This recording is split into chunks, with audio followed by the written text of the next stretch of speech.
ดีใจบ่ดีใจอืมง่ายๆก็คือความฝันสิเป็นจริงแล้วเนาะโดยความฝันของน้องเดิมกลายเป็นจริงแล้วพี่น้องเอ้ยเพราะว่าสร้างเพิ่นก็มุ่งครึ่งเลยเด้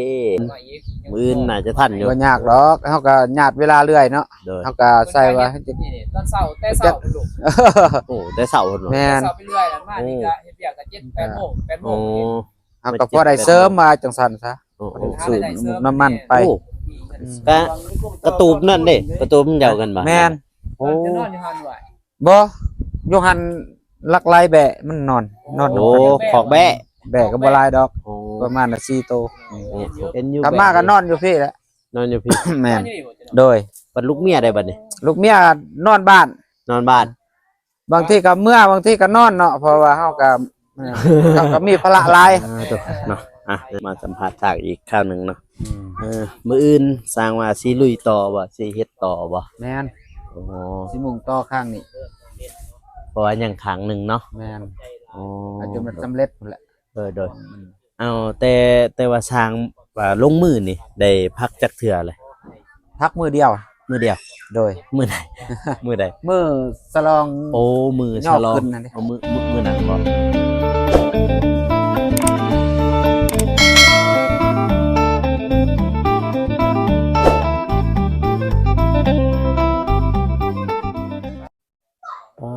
โธ่พ่อแม่พี่น้องเอ้ยมืดครึ้มเลยสบายดีน้อง โดยสบายดีไอโก โดย สบายดีผู้ใหญ่ใจบุญทุกท่าน โดย สบายดี FC ทั้งไทย คนเน ทั้ อะ งลาวต่างประเทศ โดย สบายดี ทุกหมู่ทุกคน โดย จะได้เนาะรู้สึกจังได๋มื้อนี้สร้างหมู่เบื้องหนึงแล้วเด้ดีใจบ่ ดีใจ เอาง่ายๆก็ได้แล50%เนาะ โด เพราะ ย ว่าเขาเจ้าหมู่เบิ่งติพุ่นน่ะอู้อืมดีใจบ่ ดีใจ อืมง่ายๆก็คือความฝันสิเป็นจริงแล้วเนาะ โดย ความฝันของน้องเดิมกลายเป็นจริงแล้วพี่น้องเอ้ยเพราะว่าสร้างเพิ่นก็มุ่งครึ่งเลยเด้มื้ออื่นนี่แล้วแหละว่าบ่ บ่ฮู้คือกัน โอเคบัดนี้มื้ออื่นนี่คือสิแล้วแหละพี่น้องเอ้ยเพราะว่าเบื้องนั้นสร้างมุงเรียบร้อยพ่อแม่พี่น้องเอ้ยยังแต่เบื้องนี้เนาะมื้ออื่นนี่ตอนเช้าน่าจะทันอยู่ติอืมเป็นจังได๋น้องไปใช้มื้อนี้น้องไปใช้ไหนเห็นไปถ่ายกับเบาเจ็บบ่ ไปหาเก็บผักกูด อ๋อไปหาเก็บผักกูด โดย ได้อยู่บ่ ได้แต่บ่หลาย ได้แต่บ่หลาย โดย อืมบัดนี้น้องนึ่งข้าวแล้วบ่หรือยังนี่ ยัง ยัง โดย อ๋อบัดนี้เนาะพวกช่างก็เขาเจ้าสิกินนำพวกน้องบ่ตอนแรกนี่ บ่ อ๋อกินเฮือนเราเองบ่ โดย อ๋อช่างก็ไปกินอยู่เฮือนเราเองเนาะ โดย อืมจังได๋ก็สู้ๆเด้อน้องเด้อเพราะว่า โดย เป็นกำลังใจให้เนาะเพราะว่าพี่สิแล้วเลยเด้เออง่ายๆก็คือเฮาเว้าแต่EP ที่แล้วเนาะหรือว่าคลิปที่แล้วหลังแล้วที่ว่าสร้างมุงเรียบร้อยฝนก็พุเริ่มมาแล้วมืดครึมเลยบัดนี้น้องก็สิอยู่ในพู้นแหล้ว เมื่อวานนี่ฝนตกหัวบ่ หัว หัวคือเก่า โดย โอ้โดยไปหาบ่าวอนงไปเพราะว่าบ่าวอนงว่าสิพาทีมงานหรือว่า FC ทุกคนหรือว่าน้องเดิมไปเบิ่งไม้เนาะเพราะมันแบบว่ายังมีไม้ที่ว่าส่วนเรือเนาะที่ว่าสร้างเพิ่นเอามาเนาะไปนำกันเลย หนูเป็นยังแต่ว่านั่นไม่ซื้อละอันนั้นเอาพกเด้อ เอาไปปกเอาเข้าในเด้อไม้อันนั้น มาน้องเดิ เบิ่ ม งสิครับมาน้องเดิมโหดจริง ๆเดิมโดยสบายดีเด้อ ๆเด้อสบายดีเด้อโดย ดีเรา โดย โอ้ ฝนก็สิตกแล้วเด้อบ่าวน้องเฮาฝนไล่เฮาแล้ว ช่างลงจากเอาแต่ง ยัง ยัง เบิ่งท้องฟ้ายังแจ่มใสอยู่ เฮ้ยอ่ะ เออ นี่เหรอ สบายดีเด้อสร้างเด้อ โดย โดยตัว 2 เมตรต้องไปหาดีดิเด็กร้อยดีร่องสูงไหน มันต้องสูง 2 เมตรหา มันมี2เมตร5มี2เมตร6มี2เมตร7เฮาเลื่อยเปื่อไปเลย จนจำเลยเด้ แม่นเฮาบ่อยากต่อบ่อยากตัดหลาย ก็เฮ็ดตามลำดับมันขึ้นไปเลย ข้างปีใหม่เนาะ ครับอยู่แต่ว่า หมดบ่กิน บ่ รับประกัน ประกัน คุณภาพ รับประกัน บ่ได้เฮาก็เปลี่ยนใหม่ โอ้ตัวใดบ่งามก็ เพราะว่าเรามีหลายอยู่เด้ แต่ราคาเท่าไหร่50 แม่นสร้างมาซอยกันบ่ได้เอาเพราะว่ามันเอาผ้าใส่ผ้านะบ่ได้เอาใส่กันเอาเอง ตัวมันได้อันนี้ก็เอา บ่เอาตัวนี้บ่เอาเอาตัวได้มันงาม ตัวใดมันงามตัวใดมันดีล่ะ กันเทิดเอามาแล้วเอง คนมาไว้อย่าพุ่นมาเพื่อนนี่เพื่อนน่ะ แม่น โอ้ตันแล้ว เพื่อนสร้างเนาะเฮ็ดจักเดือนแล้วนี่ 2 ปีนะ โอ้ มีงบ2 ปีแล้วก็ให้เขาเรียบร้อย ร้อยเอาไฟ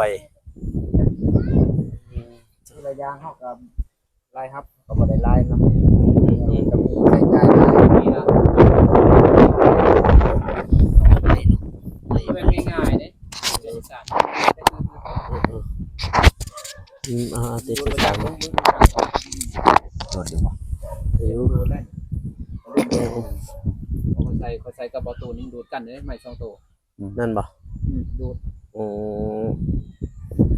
คือจังซี่ก็เอาลง โอ้ มันเฮาก็ใส่เอง โดย ก็เอาตัวมัน แบบนี้ มัน ก็ งามๆแล้วแหละ เอาตัวงามได้ดีแล้ว นี่บ่ จังโตตัวได้มัน 32 เอา12 เพ ตั ราะ ว ว่าเขาบอกกันเท่าไหร่50,000 50,000ตัวนึงเนาะแต่ว่าจังโต อยู่ในนี้เรื่อยแล้ว32ตัว ด้วย32 เนาะเอา แต่ว่า เอาลายตัวมาตรฐานได้บัดนี้ตัวมันดีได้บัด ซุมนี้เฮาบ่เอานี่ 32โตเนาะรวมหมดบ่ แม่น บ่ได้รวมหมดเลย รวมหมด40แต่ว่ายังบ่พอ8ตัว 8โตบ่ได้ แม่นเอาก็ญาติเวลาได้ตอนเช้าเฮาก็ปาดไม้นี่เพราะว่าไม้เฮาปั๊มไว้อยู่สวนเฮาอยากเอามาใส่นี่แหละเฮือนเฮาเองนี่แหละเนาะ มีเฮือนสร้าง เพราะว่าแม่น ซอยน้องเดิม แม่นวันนี้เฮาก็ ซอยน้องเดิมแน่ซอยเราเองแน่ ตัวนึง50ก็ถือว่าคือได้ถึง อ่า อะไรได้ตัวเม็ดหาคือแค่บ่นู่นคือ4เม็ดคือ อืม อืม 4 เมตรเฮาก็ยังได้ตัดอีก ตัด ตัดทิ้ง นี่เลย แม่นมันยิ่งต่ำสูงความสูงมันเฮาความยาวมันก็เฮาก็เอาตามยาวเนาะมันมี3 เมตรก็มีเนาะ2 เมตร5 2 เมตร6ขึ้นไปเฮาก็เอาตามนั้นแหละตามระดับเฮาตัดบ่ได้หลายคือจังซี่เฮาก็เอาไปใส่เองได้หมดเด้ ตัวได้งามเลยเดี๋ยวก็ต้องงาม แม่น เพราะว่าต้องงามก็ตัวใด โอเคอยู่เต้ เอ้ยนี่สวยงามมันนี่นี่ ตัวนี้เท่าไหร่อยู่เนี่ยตัวนี้นะ 32 ก็ 32โต แม่นยังอีก8โต ไม่อีหยังนี่ ไม่ขี้หนู อ๋อไม่คิดเนาะ กูมีมอดจะไม่กินโหเดี๋ยว อืม เสือปลาเลื่อยขนาดใส่จันสักตัวนั้นกูขึ้นมอดเสยบ่มอด บ่มีหมอด ไปดีแน่ สบายดี เออ มานำ เพิ่นมาเบิ่ง เด้เด้ไม่ตัวนี้เด้บ่มีมอด ยกโป้แทมก้อย อ้าว เห็นบ่ยกโป้แทมก้อยเห็นบ่ บ่เป็นนะ อ้าวยกโป้แทมก้อย อืม มันเห็นบ่อยู่หัวใจไม่ยั่งประเด็นอยู่เสือ ประเทศใดๆฮะเป็นบ่ เห็นเป็นบ่ เป็นบ่ประเทศใดๆฮะ เฮ็ดเบิ่งเอามือเฮ็ดเบิ่ง เห็นบ้างเห็นบ้างเป็นบ่เห็นบ้าง เดี๋ยวนี้เขาเฮ็ดแนวนี้ นี่จะไปจะผู้สาวเนี่ยนั้น เรื่องเลยเนาะเป็นแบบคัก เดี๋ยวนี้ไม่ตัวนี้คักเลยคันว่า นี่ก็เพียงตะกบดาดๆหน่อยนึง เออ แบบกบดาดกบมันเพียงนั่นเอง งาม เฮากบร้อยนึง ซื้อสำในสำใน ซื้อนี่พี่น้องเอ้ยไม้ซื้อลานี่บ่งาม แม่น เราต้องเอาไม้ซื้อ ไม่สลาสิไปก็ดำไม่อันนี้เฮาแล้ว ๆย่างเพียงแล้วถ้ามันบ่คักมันตัดน้องกบน้อยก็ยาแต่มันเพียงมันเสมอ ทั้งหมดจักโตอยู่นี่ 32เซน 32 จ้ายัง8โต 8ตัว มื่นก็ได้เต้มื่น ได้ อ๋อ ได้3-8เนาะ อืม พี่น้องก็สิจ่ายให้เลย จ้า จ่ายนั่นอายไปเลยพี่น้องเอ้ยเนาะ ดู บอกกันว่าตัวนึง50หรือว่า14 40โตอะไรเท่าไหร่2 ล้าน 2 ล้าน 2 ล้าน 20โตกับล้านหนึง40โตกับ2 ล้าน แม่น ไปต่อ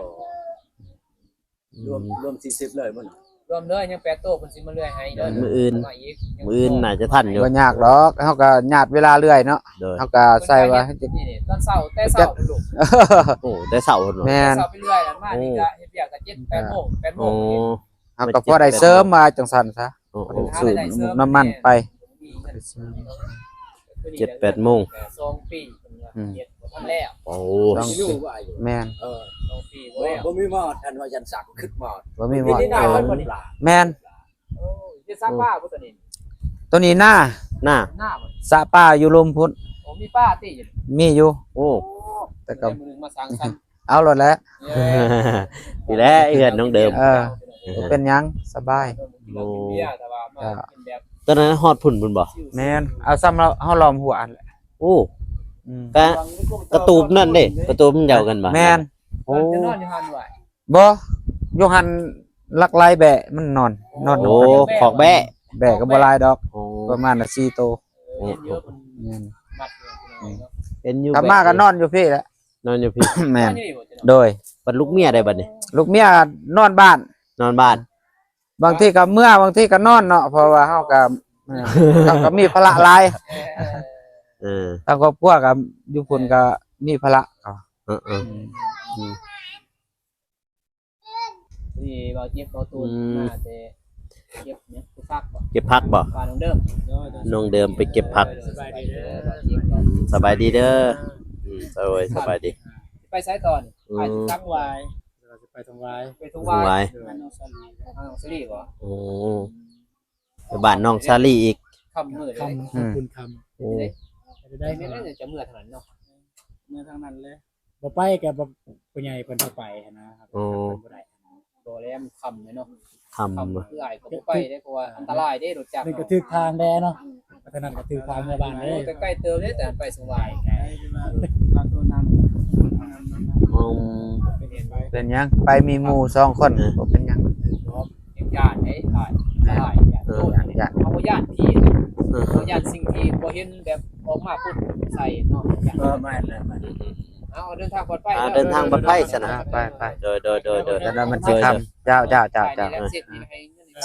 เซ็ก ใหม่ โดย โอเค เดินทางปลอดภัย ได้อยู่บ้านเลยเลาะคอดนี่ก็ลองมึงได้คนง่ายดูเด้จันเด้ จะระไว้ยังบ่จัก เ แค่ นาะไปทางบ้านทางไว้ไปหาน้องๆซาลีเพิ่น บ้านน้องซาลี่ พาเงินไปทางน้องซาลีเพิ่น ว่าเหือนสาว น นอนผู้เดียวบ่ อื่นก็ได้ นอนผู้เดียว อ๋อ เอาหอยกันอื่นก็แจกไปเลยเนาะ บ่ย่านบ่ บ่มันก็อยู่ซ้ำว่าบ้านตัวเองเนาะ เป็นบ้าน บ่ได้ย่านจัก อยู่ ดิ ป่าบ่นุ่งยังอยู่ แม่น ไปโลกมัน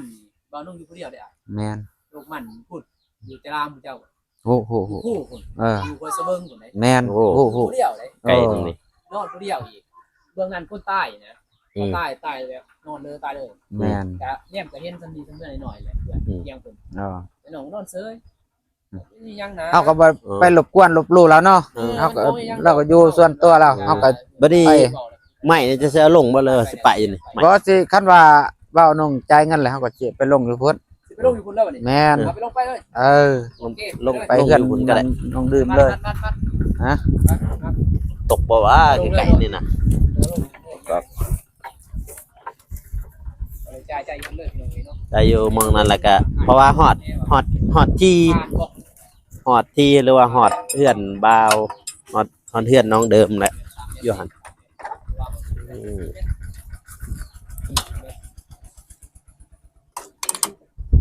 ตอนนั้นเราได้ไปเมียนใหม่เนาะน้องเนาะใหม่พูดแล้วว่าตรงนี้เป็นเรือนตรงสร้างเนาะเป็นตรงสร้างน้องจะไปเมียนใหม่อยู่เพื่อนน้องเดิมเนาะโอ้ตกทางไปแล้ว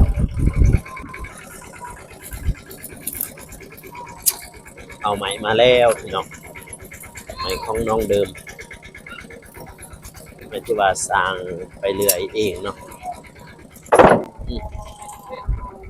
ตรงนี้แหละโอ้ปึ๊บเอามาลงหันก็ได้มองไม่แปะแค่จะ เอ้ยตั้งแม่นดุเลยทำมาก็ยังเสียหน้าอีก เออดุเลยเออแม่น ดุใช้น้องเด่นเลย ดุมัน น้องเด่นไปใช่ละ หนูเลือกจับไม่ได้แล้ว เสื้อสางพันธุ์ลง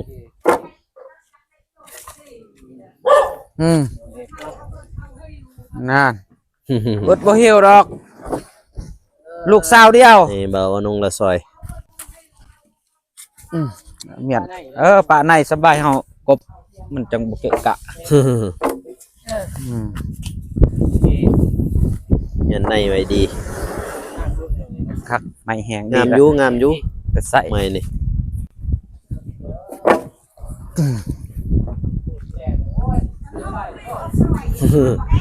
เออ ให้อายเล่าอันนี้ก็พ่ออะไร สวยอยู่ดอกจะน้อยเขาสวยพักรัดเขาสวย น้องได้เฮ็ดกินบ่โอ้เป็นเนี่ยเนาะเป็นเนี่ย ม่วนเนาะ เพราะว่าเขาว่าเห็น FC ว่าน้องเด่นนี่เอาเมียได้แล้ว เป็นเพื่อนก็เป็นก็ ยังบ่ทันฮอดเนื้อคู่ยังจะน้อยแล้วเฮือนก่อน แต่เอื้อนก็เนาะ แล้วเฮือนแล้วจังเอาสบาย คนที่เอาเมียเด้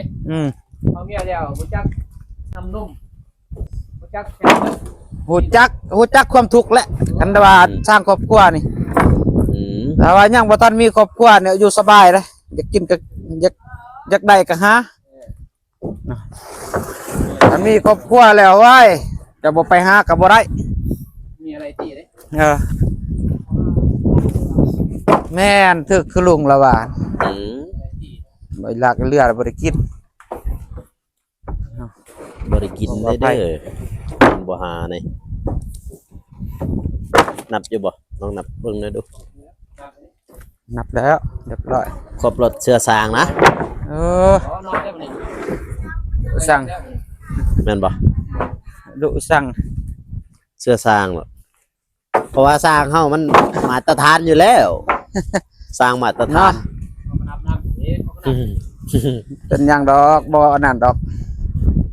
จะได้เราก็เล่ากับอันนี้คือเก่าบ่พอกับเราไปหาคือเก่า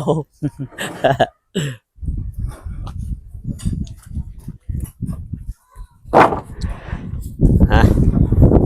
ร้อยพี่น้อง โอเค อืม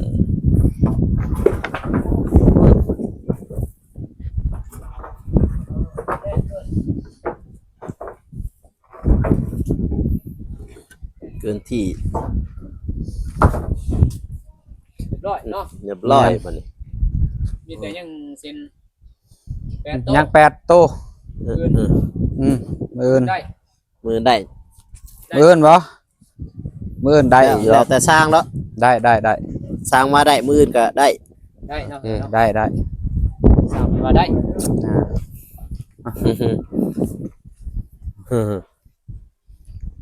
จ่ายเพิ่นก่อนพี่น้องเอ้ยเนาะจ่ายค่าไม้พี่น้องเอ้ยอยู่40โตเนาะโตหนึ่ง50,000กีบอยู่ศิ ไป ลา เขาเลยก็ได้ เนาะ ให้น้องเดิมเพิ่นเห็นแน่ มาอย่ามาพี่เลยอยู่ศิลาพี่น้องเอ้ยเนาะ บ่จับตัวลุมนี่ 2 ล้านนี่บัดนี้ โอเค เงินสิพออยู่บ่สร้างพอติดหนี้ได้บ่ บ่เรือบ่ ติดหนี้ได้บ่ สิเป็นหยัง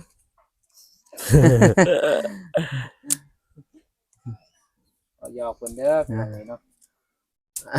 พออยู่บ่เพราะว่าซื้อ10,000ไปก็ตอนเช้านี่ก็หมดล้านป้ายพี่น้องเอ้ยเนาะต้องซื้อไปก็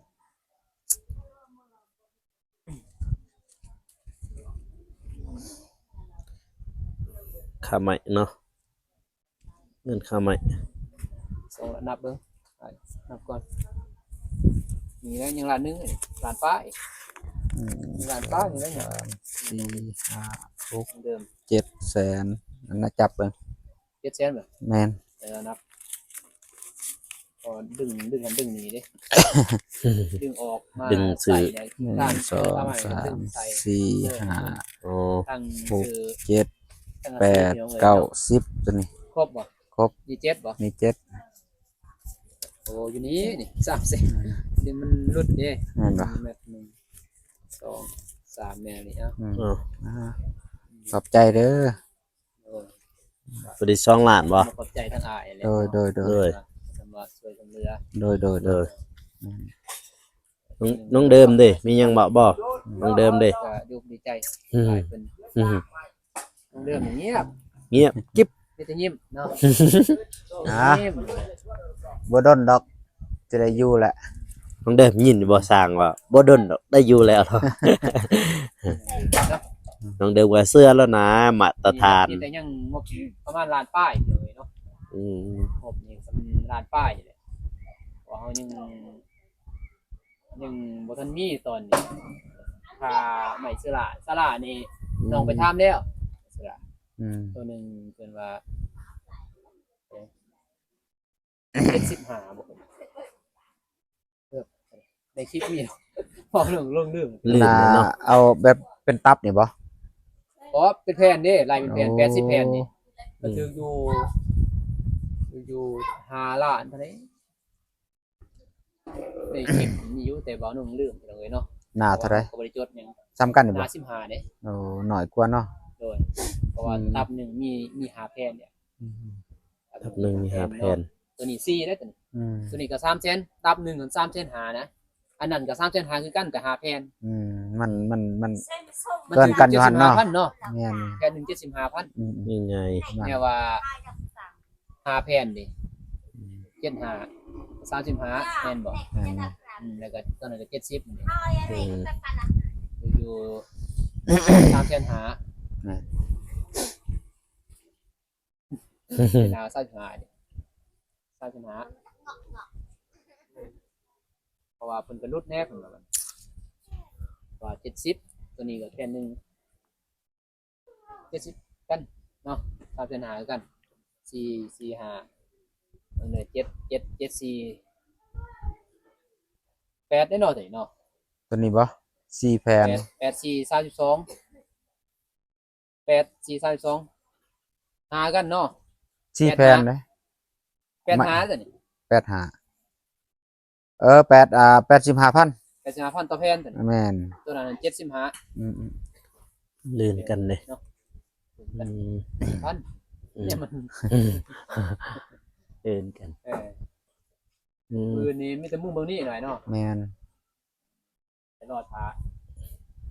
ตัวเนาะมาสัมภาษณ์จากอีกข้าวหนึ่งเนาะ อืม มื้ออื่นสร้างว่าสิลุยต่อบ่สิเฮ็ดต่อบ่ แม่น โอ้ สิมุ่งต่อข้างนี่ เพราะว่ายังขังหนึ่งเนาะ แม่น อ๋อ อาจจะมันสำเร็จพุ่นแหละ โดยเอาแต่ว่าสร้างว่าลงมือนี่ได้พักจักเทื่อเลย พักมือเดียว มื้อเดียว โดย มื้อใดมื้อใด มือสลอง โอ้มือฉลอง ยกขึ้นนั่นดิ เอามื้อนั้นบ่ เนาะโอ้ เพราะว่าสร้างลามเพิ่นก็เมาเนี่ยเฮาก็เลยพัก อืม พักมื้อนึง โดยแล้วก็สู้ต่อเนาะ แม่น มาฮอดมื้อนี้เนาะ โดย เอาง่ายๆก็คือเฮามุ่งแล้วง่ายแล้วก็เรื่องปูเรื่องแอมนี่ก็สบายเลยเนาะ แม่ เพ น ราะว่าง่ายๆแล้วตัวปูตัวแอมนี่มันแบบว่าตัวฝนเฮาก็เฮ็ดได้ไปเอาง่ายๆถ้าฝนเฮาก็เฮ็ดได้แต่ว่ายังบ่ทันได้มุ่งนี่ฝนเฮาก็บ่อยากสู้ยัดเปียกง่ายๆที่สุดน้องเอ้ย